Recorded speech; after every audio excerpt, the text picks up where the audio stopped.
ମାସ ଶେଷକୁ 2ଟି ଲଘୁଚାପ। ରାଜ୍ୟରୁ ଦକ୍ଷିଣ ପଶ୍ଚିମ ମୌସୁମୀ ବାୟୁ ପ୍ରତ୍ୟାବର୍ତ୍ତନ ପ୍ରକ୍ରିୟା ଆରମ୍ଭ କରିଛି। ସୁନ୍ଦରଗଡ଼, ଝାରସୁଗୁଡ଼ା, ସମ୍ବଲପୁର, ଦେବଗଡ଼, ଅନୁଗୁଳ, ବୌଦ୍ଧ, ସୁବର୍ଣ୍ଣପୁର, ବରଗଡ଼, ବଲାଙ୍ଗୀର, କେନ୍ଦୁଝର, ଢେଙ୍କାନାଳ, ଯାଜପୁର, ଭଦ୍ରକ, ବାଲେଶ୍ୱର ଏବଂ ମୟୂରଭଞ୍ଜ ଜିଲ୍ଲାରୁ ମୌସୁମୀ ବିଦାୟ ନେଇଛି। ରାଜ୍ୟରୁ ସମ୍ପୂର୍ଣ୍ଣ ମୌସୁମୀ ଅପସରଣ ପାଇଁ ପାଗ ଅନୁକୂଳ ରହିଛି।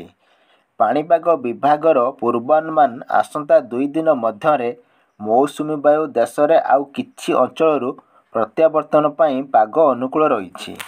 ଅନ୍ୟପଟେ ଚଳିତ ମାସ ଶେଷ ଆଡ଼କୁ ଆରବ ସାଗର ଏବଂ ବଙ୍ଗୋପସାଗରରେ ଗୋଟିଏ ଲେଖାଏଁ ଲଘୁଚାପ ସୃଷ୍ଟି ହେବା ସମ୍ଭାବନା ରହିଛି ବୋଲି ଘରୋଇ ପାଣିପାଗ ସଂସ୍ଥା ଆକଳନ କରିଛନ୍ତି।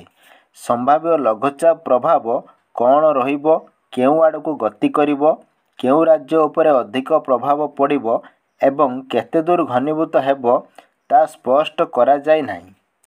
ଆଜି ମଧ୍ୟ କୋରାପୁଟ ଏବଂ ମାଲକାନଗିରି ଜିଲ୍ଲାରେ କିଛି ଅଞ୍ଚଳରେ ବିଜୁଳି ଘଡ଼ଘଡ଼ି ସହିତ ବର୍ଷା ହୋଇପାରେ। ପାଣିପାଗ ବିଶେଷଜ୍ଞ ଶରତ ସାହୁ କହିଛନ୍ତି, ଏବେ ରାଜ୍ୟରେ ହାଲୁକା ଶୀତ ଅନୁଭୂତ ହେଉଥିବା ବେଳେ ନଭେମ୍ବର ପ୍ରଥମ ସପ୍ତାହରୁ ଶୀତର ପ୍ରକୋପ ବଢ଼ିବାର ସମ୍ଭାବନା ରହିଛି।